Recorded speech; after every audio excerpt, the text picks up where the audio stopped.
John Wooley is not just a meme creator, but a relatable voice for the global CrossFit community. Embarking on his CrossFit journey in 2012, he trained at CrossFit Distinction in Beechwood, Ohio, sharing the floor with notable athletes like Scott Panchik. However, John's notoriety in the community didn't stem from his athletic prowess, but rather his unique sense of humor. Initially creating a Twitter feed as CrossFit Trump in 2017 to humorously comment on the community and troll the twins, referring to the Panchik brothers, John's online presence took a new direction when his daughter suggested moving to Instagram. The decision paid off. A meme he crafted of James Newberry went viral after being shared by CrossFit HQ, propelling his follower account from a few hundred to tens of thousands in mere weeks. Recognizing the potential to connect with and grow his audience, John made the strategic decision to rebrand to make What's Great Again, a name that now resonates with over 440,000 followers. His memes aren't just for laughs. John frequently uses his platform to shed light on significant issues within the CrossFit community, from athlete pay to broader societal topics, always ensuring respect and admiration. Outside of the meme world, John does a ton of things. He hosts the podcast Kettlebells and Cocktails with Nikki Brazier, hosts another podcast called Scale and Bale with Ben Jawalski, is an affiliate owner of Sugar and Falls CrossFit with Dr. Tom McCoy and Jen Fishko, and is also the vice president at a bank. I think that's correct. Though his digital persona has had its share of controversies, including being blocked by CrossFit's GM of Sport, Dave Castro, John remains committed to his core mission, fostering conversation, bringing joy, and uniting the CrossFit community over shared experiences. Is that the best intro you've ever had? Yeah, it's pretty good. Pretty accurate. Not sure how I feel about the Dave part, but that's okay. I just wanted to make you laugh, to be honest. We won't go there. But my first question to you is really, really important. Do you remember how we met? Yeah, you called me. Are we recording right now? Yeah. Oh, okay. I just wasn't sure we were recording. Yeah, well, technically I called you. I mean, you guys sent me an email, but I called you. You guys reached out because I was roasting Jillian Michaels over the CrossFit brouhaha. She had done a post, if I can remember exactly what she said. She basically said CrossFit had 25 movements and most of them were dangerous. And then I just roasted the hell out of her for, gosh, probably a whole week.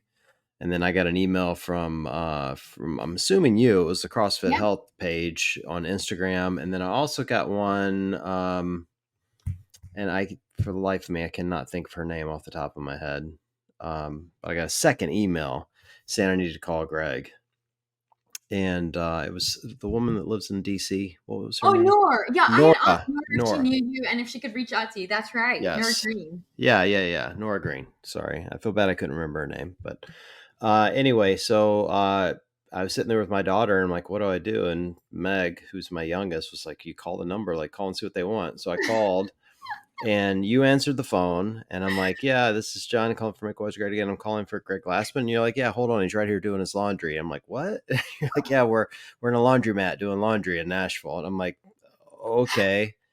And within seconds, I was on the phone with him, and that was it. That was how we met. I love that. And then I have to tell you, you were the first guy that sent me a dozen red roses. Well, first of all, you should be more impressed that I remember that story because I have a notoriously shitty memory. Like, oh, you do? Oh, it's terrible. It's absolutely terrible. Like, I forget all kind of details, and like forgetting Nora's name is a good example of that. But yeah, I don't remember a lot of details and stuff. But for whatever reason, that story has like stayed firmly ingrained in my mind. It was probably just it was such a shocking moment. You know, it was like one of those moments you don't expect to. You know, I'd been in CrossFit for a while, so I didn't expect anyone at CrossFit to reach out to me. And when it happened, I'm like, oh crap, I'm getting sued. Like, this is not good. And yeah, I mean, seriously, I thought I was about to get sued. Now, fortunately, I already had a lawyer, so I wasn't really worried about it. But you know, I was like, all right, well, this is going to end quicker than it started. And it was actually the opposite, but it was pretty funny.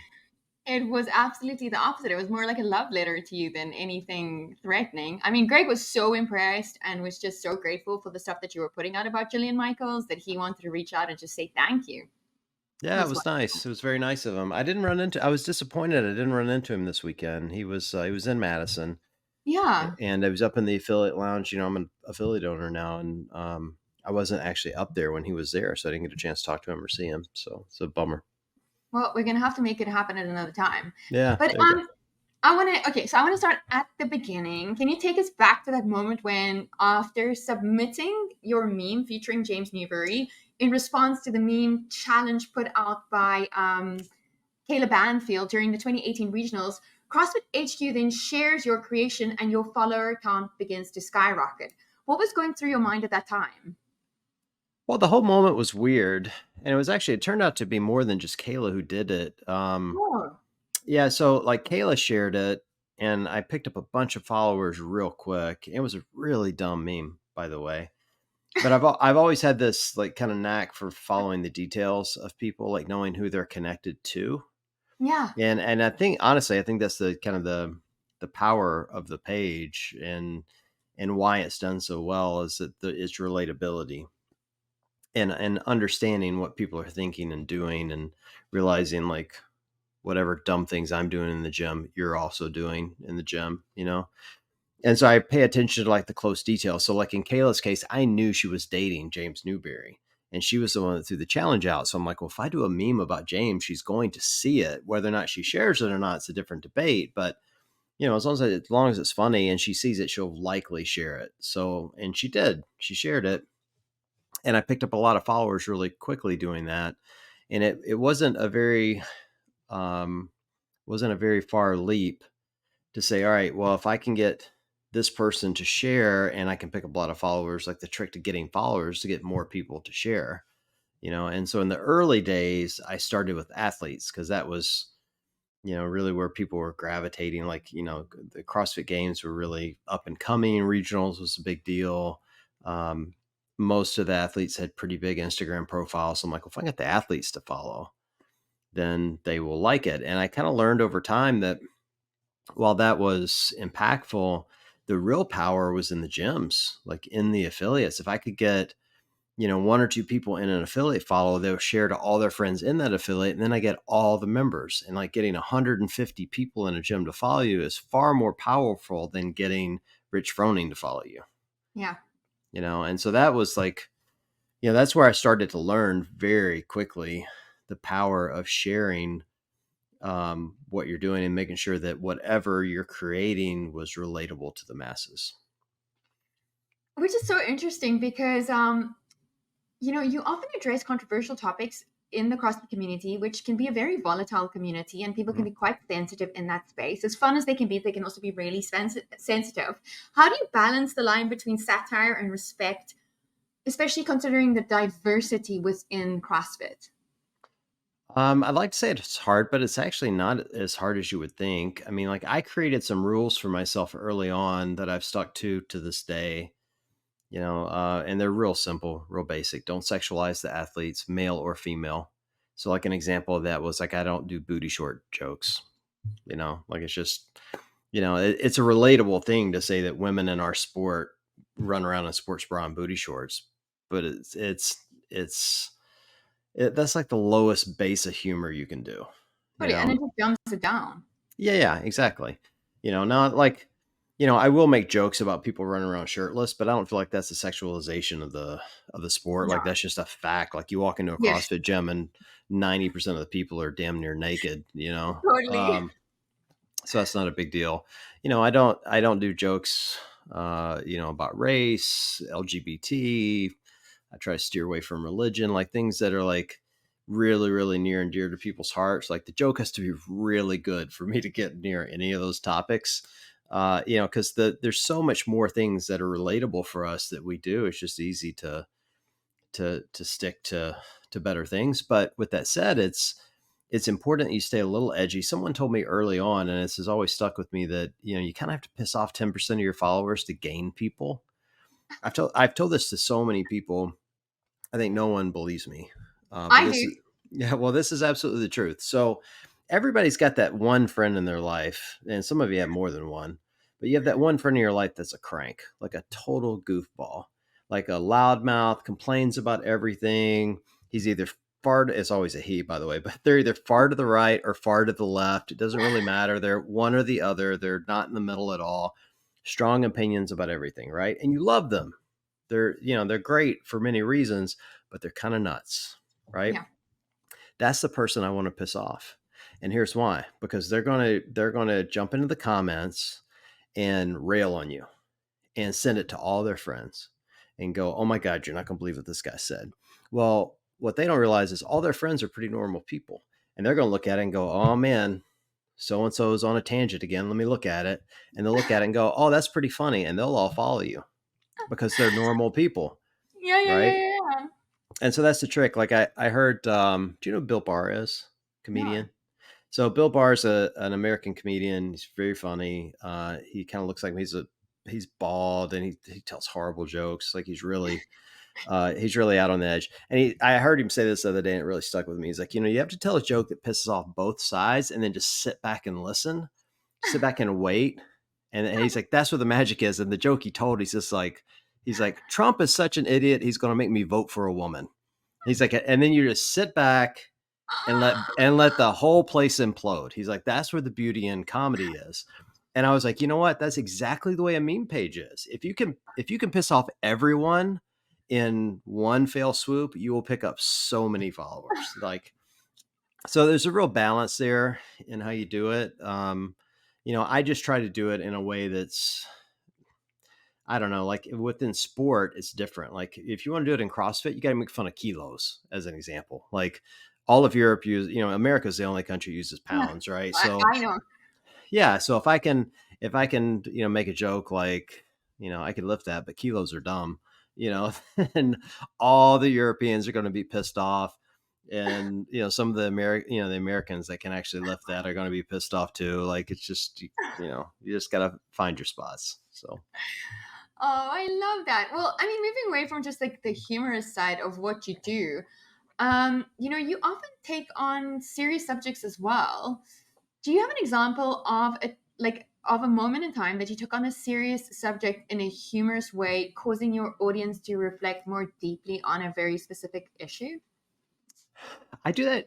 I don't do it as often these days because the podcasts that I run, I typically cover them there. But I've done it in the past. Like I've had moments where one that always sticks into mind. Someone sent me a meme once of it was a local CrossFit competition, and people were holding up those big checks. Like when you Yeah, yeah. win, you get the giant check. I've always wanted one of those, but I don't win shit. And anyway, so they showed the men on the podium and they're holding a check for like $1,000, and then they show the women and they're holding a check for like $250.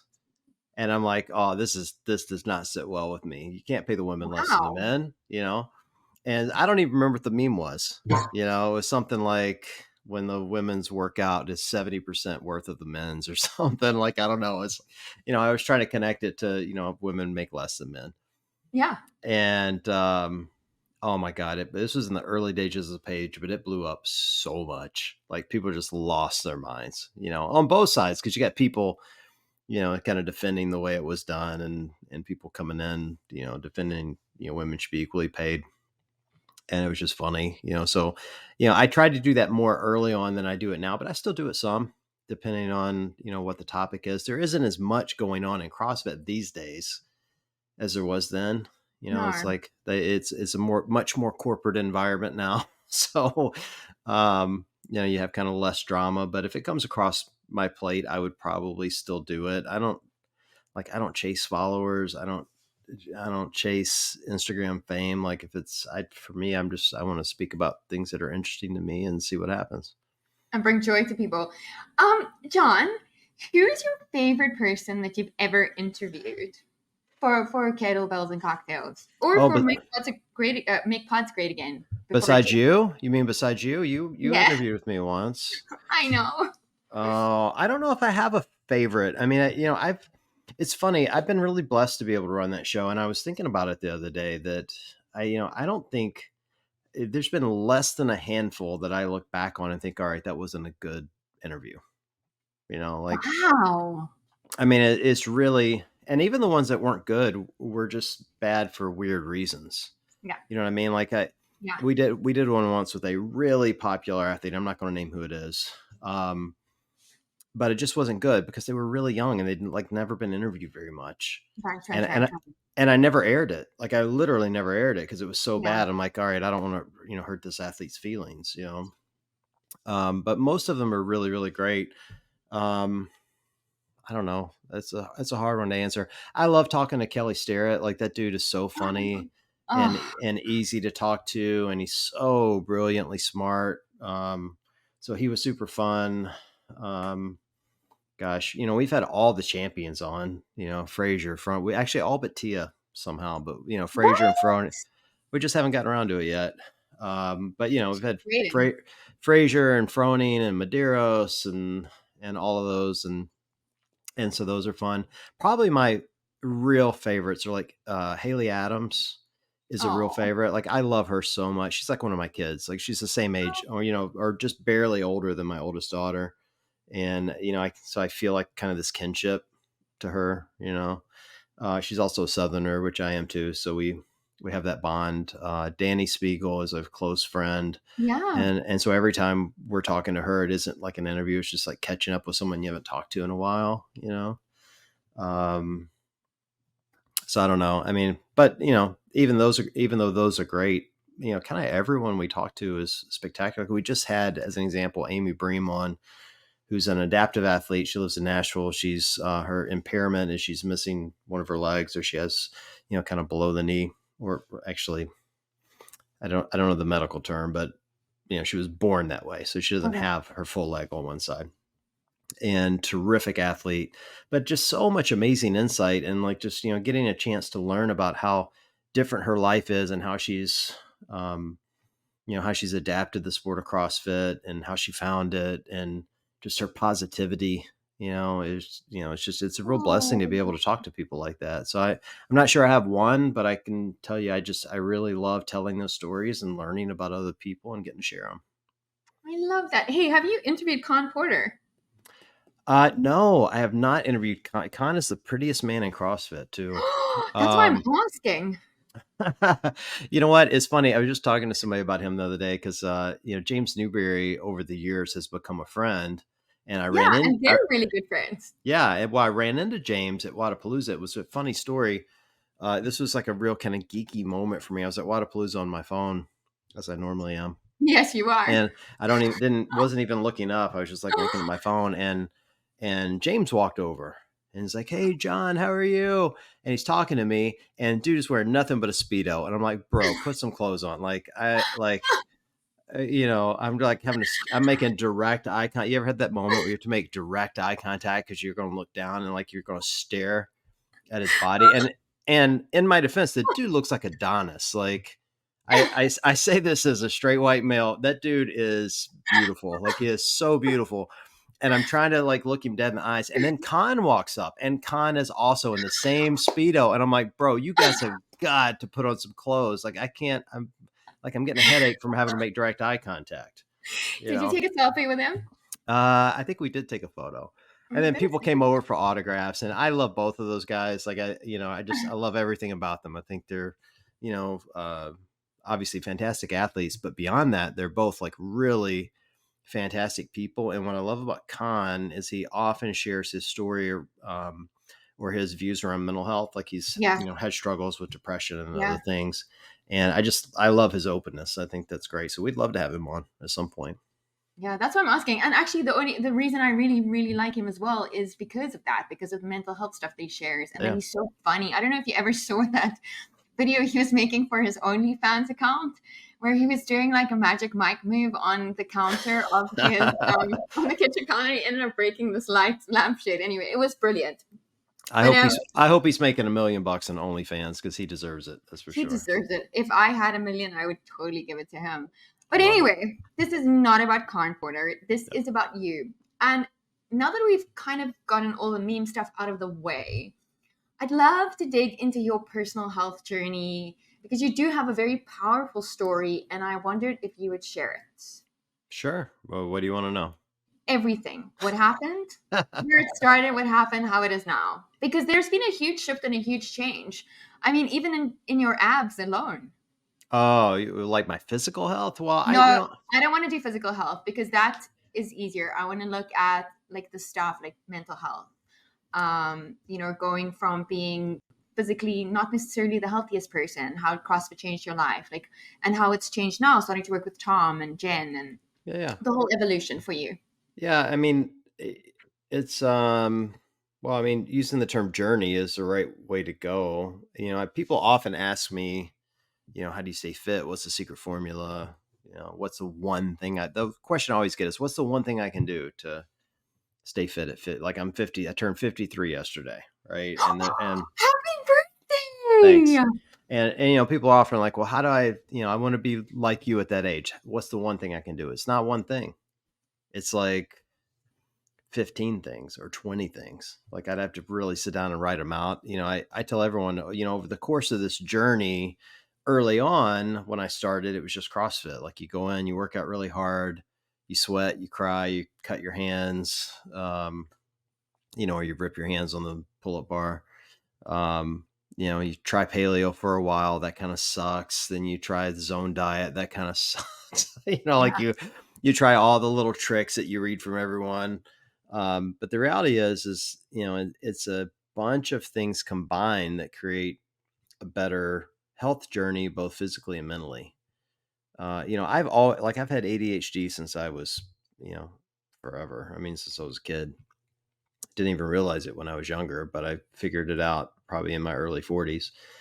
And what comes with ADHD for a lot of people, myself included, is anxiety and depression, and it comes in waves. It's never like, people often think when you say you have depression, you're like, oh, this guy just sits around mopey all day. It's never like that, no, ever. It's like you have depressive moments, and sometimes you'll have depressive months.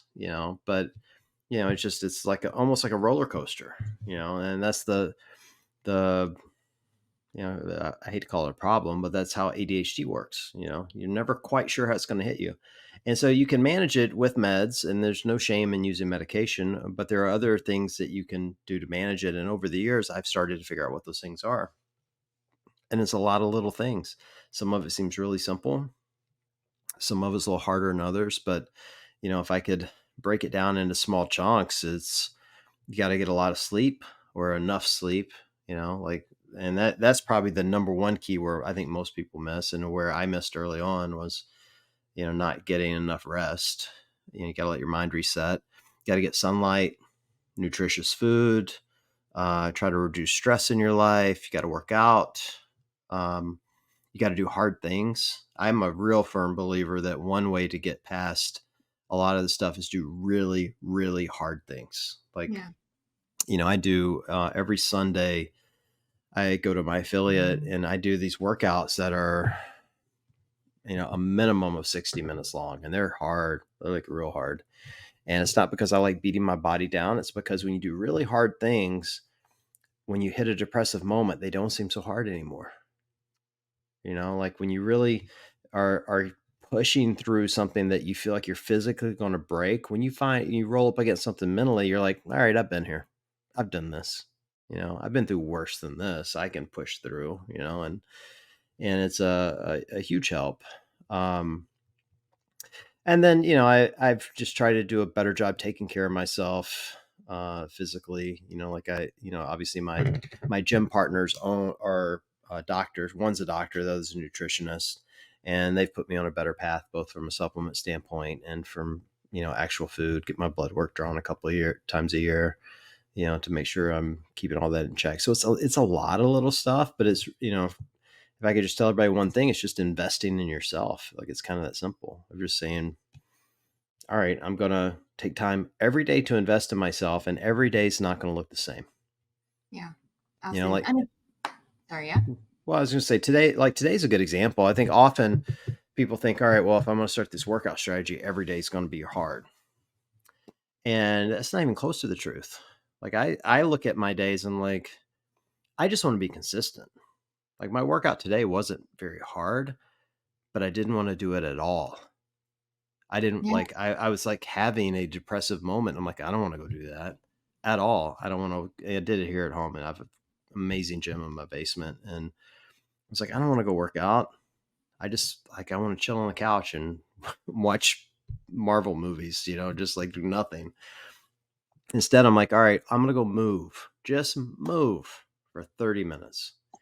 And the power of that is like, of understanding that just getting that movement in can really start to shift your mental mindset, your physical mindset. It shifts so many things, that consistency will outweigh all these athletes you're competing against day in and day out that are lifting heavy weight. And, as CrossFitters call them, the RX athletes. You just have to, view the consistency of it as the most important piece. And so, like, I track mowing the yard. Like yesterday, I mowed the yard and biked, both of which were pretty easy, but combined, it was about an hour and a half of movement. Beautiful. And that's the trick. And so, and that's success. Was it a PR? No. Is it games worthy? No. Was it an hour and a half of movement? Hell yeah, it was. I got something done. And tomorrow I'll probably do something pretty hard. So I love that. And then, I mean, it's just like also behavior change, it requires discipline and consistency, which I heard you say right now. yep. And also the way that your behavior has impacted your family members. How is old Roy doing? I Your need to call. mom. I need to call O'Roy. I've not talked to him in a few days. What? Yeah, he didn't call me on my birthday. He owes me one. He didn't? Well, my mom did. My mom sent me a message, and that when you have both your parents, like I'm fortunate to, only one of them is required to. That's the way it works.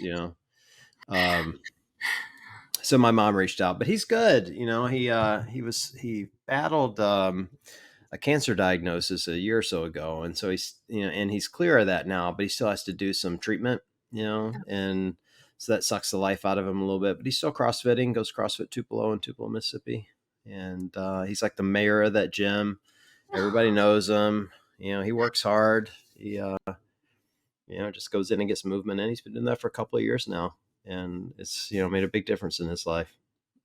I love that. So, John, recently you became an affiliate owner of Mm-hmm. CrossFit or Sugar and Falls CrossFit with Dr. Yep. Tom McCoy and Jen Fishcar. What led to this decision? Like, what? I just remember you announcing it, and I was like, "What? I didn't think you wanted to do that." Yeah, it was very sudden. Well, I've always been intrigued and wanted to own an affiliate. I'm kind of wired to want to help people, Yeah. like in a lot of different ways, not just, a gym scenario. Like if I had to define myself as something that's like a protector, like I want to take people's causes on myself and help them, and I think that's the beauty of owning an affiliate is that, the causes you're taking on are chronic disease. I'd been training at Sugar and Falls with Jen and Tom. When last year I wanted to do Wadapalooza. I wanted to do the gauntlet. And it's a really difficult, it's technically it's a workout, but it's a competition. And, so I started training with them, and I don't know, we were maybe 5 or 6 months into it. And I was messaging Jen about something because we're kind of always texting each other, and she didn't get back to me very quick.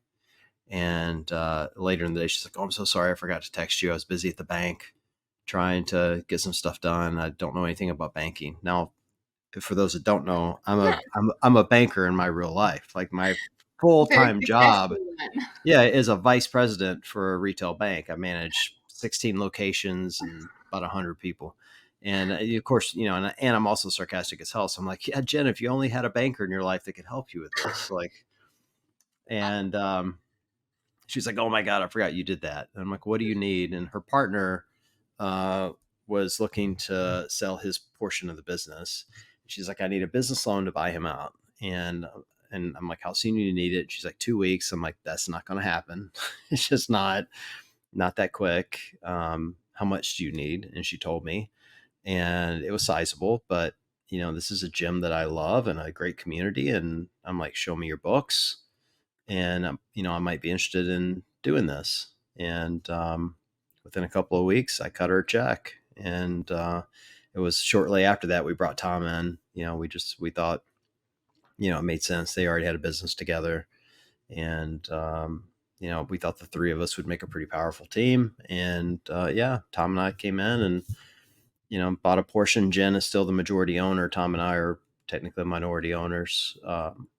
and just a real opportunity for me to help people. And it's a great gym. It's full of everyday athletes like myself. As I would not define it as a competitive gym. We have two classes of adaptive athletes that are made up mostly of Down syndrome and autism, with a few with other impairments. Um, and getting to help people enrich their lives and their families and do things they never thought they would do is like just pure joy. So it was something that seemed like a great thing to invest money in and be a part of. I love that. What other causes or organizations in the CrossFit community that deals with chronic disease or any issue really do you admire? Well, I have three that I work with primarily. Battle Cancer is one that I'm really passionate about.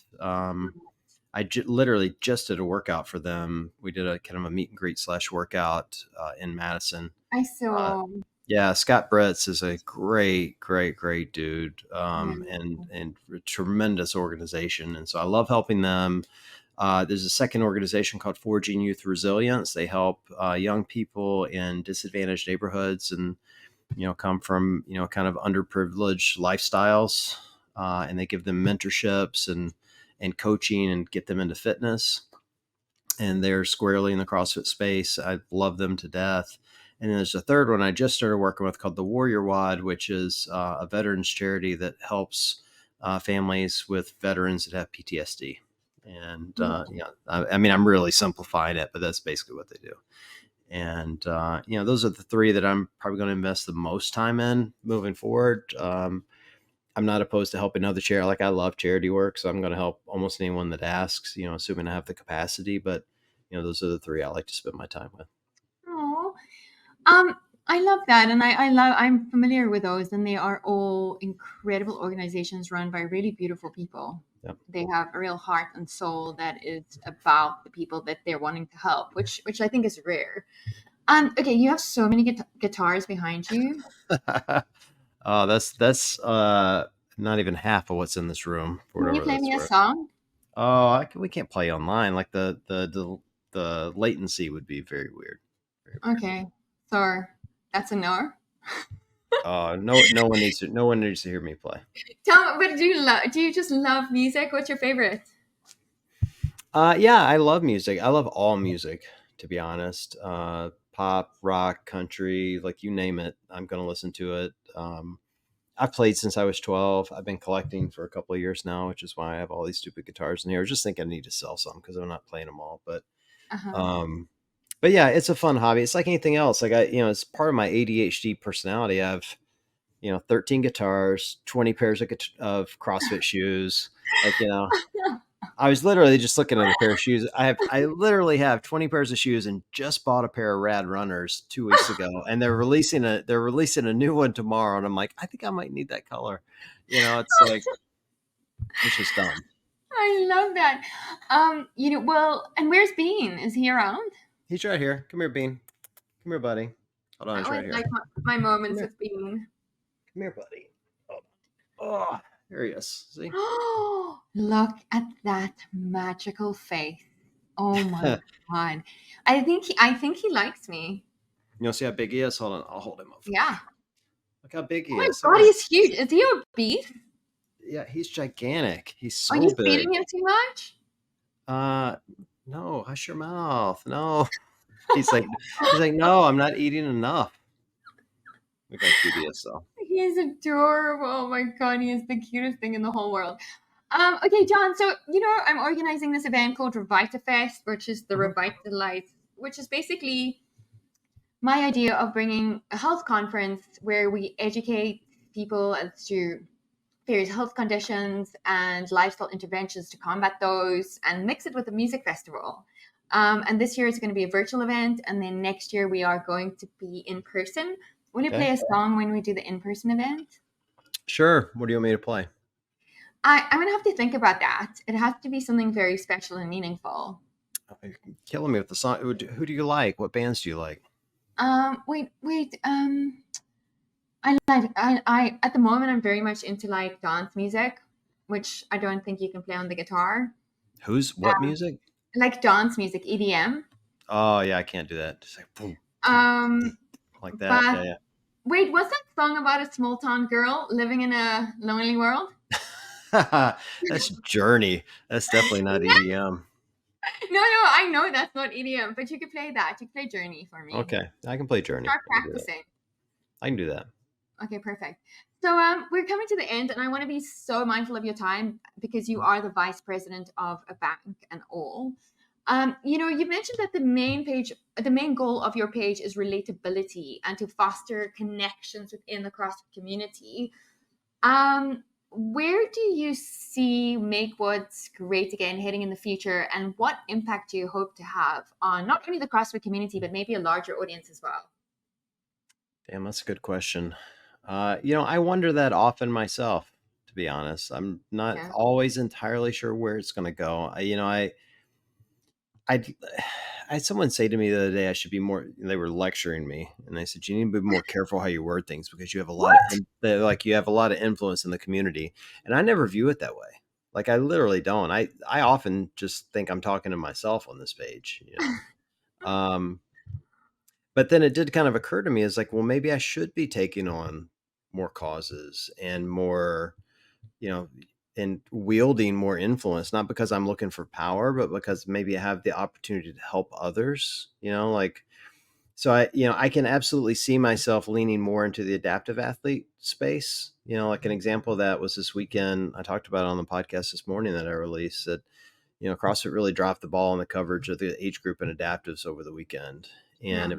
it was disappointing. And this is a group that has one of the most inspirational stories in all of CrossFit. And I'm not looking for them to drop 300 grand on streaming for the adaptive competition because there won't be that many people watching probably. But I do think having a very clear plan around what you want to do around adaptive athletes and recognizing what an amazing job these athletes are doing and giving them representation is super important for the community. Like I say this often when you look at, how people find CrossFit, they don't find it because they see, I shouldn't say they don't, they rarely find it because they see the Justin Medeiros of the world lifting 300 pounds overhead. Sometimes they do. And they go, that's really cool. I'd like to do that. Where they find it is when they see someone that they could go, oh my God, maybe I can do that. If they can do that, I can do that. And in the adaptive space, people that have impairments outside of fitness often think they can't get into fitness because they've never seen anyone who is. They've never seen anyone with an impairment in fitness. Maybe they've seen an Olympic athlete or, somebody on TV, but no one that's relatable to them. When all of a sudden you see a 50-year-old person missing a leg below the knee doing box jumps, you're like, holy crap, maybe I can do this, Yeah. and so if I could give more support to that group and put more influence on CrossFit to put, whether it's streaming or just, maybe a better plan behind them, I'm going to do that. Um, and just try to have more of a voice in what's going on in the community. Outside of that, I want to make people laugh and talk about the things that they want to hear and occasionally push some topics out that maybe they don't want to hear, but they need to hear. Yeah. I think that's important too. I said that to the new CEO the other day. Like there's some things he needs to hear that he doesn't want to hear. And I think that's important. You should always be, speaking truth to people and make them think about, what's going on and then make their own choices whether they want to listen to you or not. I love that. That is beautiful, and that comes through in everything that you do for sure. What did Don say when you approached him with these Oh, truths? oh, he was great. He's a really, really cool dude. I like him. He's wired different. He's one of those guys. I was just listening to a podcast he was on, and he's one of those guys that every job he has ever had, he's taken the hardest path, which I think is really telling um, for what type of personality he is. Like Yeah. he's never taken the easy road, and I think that's an important trait in a leader that will bode well for CrossFit. You have to have someone. Greg was like that. You have to have someone willing to fight the fights that are worth fighting, Yeah. and are willing to do what's right, not what's easy. So I get the feeling that those are traits that he shares, and so I think those are good things. He's also as a listener, which I really like. Like I in my day job, I talk to a lot of people in power, a lot of CEOs and regional vice presidents or whatever. And often when you talk to people in power, they just kind of look through you and they Mhm. listen for what they want to hear and do with it what they want. And when I talk to him, I feel like he's actually listening to find a solution, which is different, particularly Yeah. at that level. So those are all really good things. I think he's got his work cut out for him. I mean, they got a lot of issues going on right now, a lot of cultural change that he's going to have to bring in, and obviously, with the kind of upheaval over the last few years, like some of that's got to be ironed out, and bring people back together. And I mean, you could talk about this topic for 2 hours probably, if not longer. But I think he's the right guy to do it. So I like him. I like him a lot. So you think there's hope? I think there's hope. I mean, I felt really hopeful leaving the games just from talking to affiliate owners and to members that everyone feels like our best days are ahead of us. Not that we haven't had great days behind us, but I think they feel like our best days are still ahead of us. And that's a huge positive shift. It feels better right now than it has in the past. I think there are still some really big hurdles to overcome. And I think you're going to hear a lot of infighting for a while until they get it all figured out. And I'm going to be part of that conversation. I'm just being honest. Like I'm going to challenge people to be better, and I expect they will challenge me to be better too, and that's fine. But yeah, I am very hopeful for the future. Otherwise, I mean, I have a significant investment in this community. Like I own a gym, for God's sakes, and it was not a tiny amount of money. I'll throw that out there. It was a lot of money to buy into that gym, and so I have a significant stake in this company doing well, Yeah. and I intend for it to. I love that. I love that you have so much faith and hope, and you're a very smart man in many areas, not just one. And so if you're feeling hopeful, I think it's a great place to be for Yeah. sure. Where can people find you apart from Make What's Great Again on Instagram, which everyone knows? Is there anyone else? What's your home address and your cell phone number? Yeah. My social security number Yes, is and your credit card, please. yeah. No, like they get, obviously Make Wise Great Again on Instagram and Facebook, or, they are both there. They can find me on Threads and Twitter, basically at the same handles. And then I've got Kettlebells and Cocktails podcast that I co-hosted with Nikki Brazier from CrossFit Games sideline reporter, and Scale and Bale with Ben Jaworski, who owns Wad Prep. I've been recording both of those podcasts for some time. So lots of content out there they can find me under. Wonderful. Well, thank you so much for coming on today. I adore you. You have been such a great support and a help to me. I know I will text you when I'm going into my mental health stuff where I'm just super anxious or depressed, and you will always be there to support me. And so your friendship means the world. Oh, thank you so much. Until we meet again.